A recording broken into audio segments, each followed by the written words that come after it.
कृष्ण ने महाभारत में अभिमन्यु की रक्षा क्यों नहीं की थी? महाभारत के युद्ध में जब अर्जुन पुत्र अभिमन्यु की मृत्यु हो रही थी, भगवान श्री कृष्ण युद्ध भूमि में ये सब होते हुए देख रहे थे, लेकिन उन्होंने फिर भी अभिमन्यु के प्राणों की रक्षा नहीं की। ये प्रश्न महाभारत देखने के बाद ज्यादातर दर्शकों के दिमाग में घूमता है। तो आइए जानते हैं इसके पीछे का सच जो बना अभिमन्यु की मृत्यु का कारण। महाभारत में वीर योद्धाओं में एक बड़ा नाम अर्जुन पुत्र अभिमन्यु का है।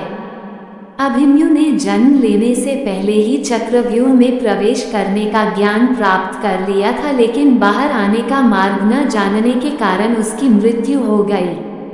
अधिकांश लोग इसे ही पूरा सच मानते हैं, लेकिन अभिमन्यु की मृत्यु के पीछे एक विशेष कारण था जिसकी वजह से भगवान श्री कृष्ण ने भी अभिमन्यु के प्राणों की रक्षा नहीं की थी। धर्म की रक्षा के लिए देवताओं ने लिए अवतार। महाभारत को वैसे तो धर्म युद्ध कहा जाता है और धर्म की रक्षा के लिए भगवान विष्णु हर युग में अवतार लेते हैं। उनकी सहायता के लिए दूसरे देवतागण भी विभिन्न स्थानों पर जन्म लेते हैं। द्वापर युग में जब भगवान विष्णु ने भगवान श्री कृष्ण का अवतार लिया, तब ब्रह्मा जी के आदेश से देवताओं ने भी विभिन्न जगह जन्म लिया ताकि धर्म स्थापना में वह भगवान श्री कृष्ण के सहायक बन सके। अभिमन्यु थे इस देवता का रूप। अभिमन्यु महाभारत के वीर योद्धाओं में से एक थे। अभिमन्यु हर व्यक्ति के लिए एक प्रेरणा है। इस योद्धा ने महाभारत के युद्ध में अकेले एक पूरे दिन उन सभी योद्धाओं को रोक कर रखा था जो अकेले कई सेना के बराबर थे, और यही कारण है कि युद्ध में लड़ते लड़ते वीरगति को प्राप्त हो गए। भगवान कृष्ण ये सब खड़े होकर देखते रहे, लेकिन आपको बता दें कि यह सब एक उद्देश्य को पूरा करने के लिए किया गया था। जब धर्म की रक्षा के लिए देवताओं ने धरती पर अवतार लिया, तब अभिमन्यु के रूप में चंद्रमा के पुत्र वर्चा ने जन्म लिया था। वर्चा को भेजते समय चंद्रमा ने देवताओं से कहा, मैं अपने प्राणों से प्यारे पुत्र को नहीं दे सकता, परंतु इस काम से पीछे हटना भी उचित नहीं जान पड़ता, इसलिए वर्चा मनुष्य तो बनेगा परंतु अधिक दिनों तक नहीं रहेगा।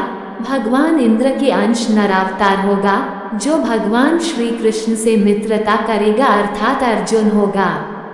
मेरा पुत्र अर्जुन का ही पुत्र होगा। चंद्रमा की शर्त पर देवता विवश हो गए।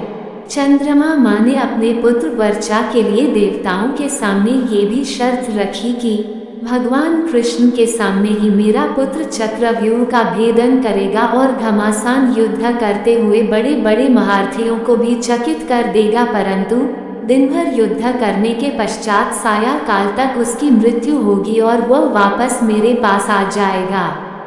यही कारण है कि वीर अभिमन्यु महाभारत में लड़ते लड़ते वीरगति को प्राप्त हो गए। श्री कृष्ण चाहकर भी कुछ नहीं पाए। चंद्रमा के इसी शर्त के आगे सभी देवता विवश हो गए और फिर चंद्रमा के पुत्र वर्चा ने महारथी अभिमन्यु के रूप में जन्म लिया और फिर वो महाभारत के चक्रव्यूह में अपना पराक्रम दिखाते हुए अल्पायु में वीरगति को प्राप्त हुआ। इस कारण ही श्री कृष्ण ने अभिमन्यु को नहीं बचाया था। अभिमन्यु और चक्रव्यूह पांडवों की तरह अभिमन्यु को भगवान कृष्ण और स्वयं अर्जुन ने भी युद्ध के सभी रूपों में प्रशिक्षित किया था। बाद में उन्हें कृष्ण के पुत्र प्रद्युम्न ने प्रशिक्षित किया। उन्होंने चक्रव्यूह तोड़ने की कला तब सीखी थी जब वो अपनी मां सुभद्रा के गर्भ में थे। हालांकि उन्होंने पूरी जानकारी नहीं सुनी, यानी कि युद्ध के चक्रव्यूह से कैसे निकला जाए। जब अर्जुन सुभद्रा को चक्रव्यूह के बारे में बता रहे थे तो अर्जुन को सुनते हुए बीच में ही सुभद्रा को नींद आ गई। उस समय अभिमन्यु सुभद्रा की कोख में थे। अभिमन्यु ने मां की कोख में ही सीख लिया कि चक्रव्यूह को कैसे तोड़ना है, पर उसके बाद सुभद्रा को नींद आ जाने के कारण अर्जुन कभी उसे यह नहीं बता सके कि उस चक्रव्यूह से बाहर कैसे आना है। इस तरह अभिमन्यु केवल चक्रव्यूह के अंदर जाना ही सीख पाया। दुर्भाग्य से उन्हें बाहर आने की जानकारी नहीं मिली कि कैसे एक बार अंदर निर्माण को नष्ट करना है। इसलिए भगवान कृष्ण ने अर्जुन को बाधित किया और उसे दूर ले गए। पांडवों को समाप्त करने के लिए द्रोणाचार्य की रणनीति। 13वें दिन द्रोणाचार्य ने अपनी सेना के एक छोटे से हिस्से का पीछा करने के लिए अर्जुन और कृष्ण को दूर करने की योजना बनाई थी। इसी समय उनकी शेष सेना का 90% भाग चक्रव्यूह में फिर से इकट्ठा हो जाएगा। इससे पांडवों को बहुत नुकसान होगा। इसके अलावा अगर कौरव सेना उस गति से आगे बढ़ती रही जिस गति से वे आगे बढ़ रहे थे, तो सूर्यास्त तक कोई पांडव सेना नहीं बचेगी। कृष्ण ने अभिमन्यु को क्यों मरने दिया?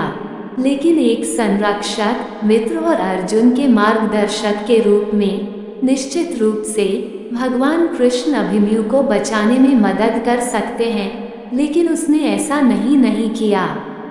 कहा जाता है कि अभिमन्यु चंद्रमा देवताओं के पुत्र वर्चस का पुनर्जन्म था। जब चंद्रमा भगवान अपने पुत्र को देवों द्वारा पृथ्वी पर अवतरित होने के लिए सहमत हुए, तो उन्होंने एक शर्त रखी, उनका पुत्र केवल 16 वर्षों तक पृथ्वी पर रहेगा, क्योंकि वह उससे अलग होना सहन नहीं कर सकता था। इसलिए यह अभिमन्यु का जीवन काल होना था। अभिमन्यु के लिए कृष्ण की योजना। अभिमन्यु की उम्र का श्री कृष्ण को पता था, इसलिए उन्होंने अभिमन्यु को अर्जुन और सुभद्रा के बीच की बातचीत को सुनने की अनुमति दी जब तक कि वह चक्रव्यूह में प्रवेश कर नहीं गया। इसके अलावा चक्रव्यूह को नष्ट करने और बाहर निकालने के लिए आवश्यक रणनीति को समझने से पहले कृष्ण ने अर्जुन को दूर बुलाया।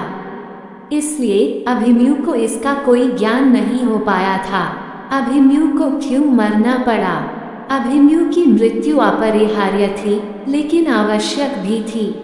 ऐसा इसलिए है क्योंकि श्री कृष्ण को कौरवों से लड़ने के लिए, प्रतिशोध के लिए, आग से भरे रहने के लिए अर्जुन की आवश्यकता थी। अर्जुन उलझन में था क्योंकि वह अपने चचेरे भाइयों से लड़ना नहीं चाहता था। वह अपने बड़ों और गुरुओं से लड़ना नहीं चाहता था। इसलिए ये श्री कृष्ण का मास्टर प्लान था। अभिमन्यु की मृत्यु में जयद्रथ की भूमिका। जब अभिमन्यु ने चक्रव्यूह में प्रवेश किया, तो जयद्रथ ने सिंध के शासक को प्रवेश से रोक दिया, ताकि कोई अन्य पांडव निर्माण में प्रवेश न कर सके। वह पहले पांडवों द्वारा अपमानित किया गया था। उन्होंने घोर तपस्या की और शिव से वरदान मांगा, जिसके कारण वे किसी भी सेना को अकेले दम पर रोक सकते थे, लेकिन बिना अर्जुन और कृष्ण के, और अकेले अभिमन्यु को फंसा लिया। अभिमन्यु की मृत्यु। हालांकि अभिमन्यु ने खुद को बलिदान करने से पहले कौरव सेना को बहुत विनाश किया। उन्होंने द्रोण, कृपा, अश्वत्थामा, दुर्योधन, सल्या, दुशासन, भूरिश्रवा को हराया। उन्होंने दुर्योधन के पुत्र लक्ष्मण, सल्या के पुत्र रुक्मर्थ, कृतवर्मा के पुत्र मात्रवत और भी बहुतों को मार डाला। अब केवल कर्ण ही अभिमन्यु पर विजय प्राप्त कर सकता था। हालांकि वो हथियारों, धनुष और तीर के युवा योद्धा को वंचित करके ऐसा कर सकता था। अंत में अभिमन्यु को क्रूरतापूर्वक मार दिया गया। पांडवों के पक्ष में मोड़। अपने पुत्र की क्रूर मौत से क्रोधित अर्जुन ने जयद्रथ को अपने बाण से मार डाला। जैसा कि योजना बनाई गई थी, श्री कृष्ण जानते थे कि अभिमन्यु की मृत्यु युद्ध में एक महत्वपूर्ण मोड़ के रूप में होगी और यह पांडव के पक्ष में होगी। अभिमन्यु की मृत्यु तक पांडव पूरी ताकत से नहीं लड़े। इसके अलावा अभिमन्यु को मारकर कौरवों ने महाभारत युद्ध की नैतिकता और संहिता में एक बड़ा उल्लंघन किया। अगर आपको हमारा वीडियो पसंद आए तो कृपया लाइक करें और सब्सक्राइब जरूर करें। धन्यवाद।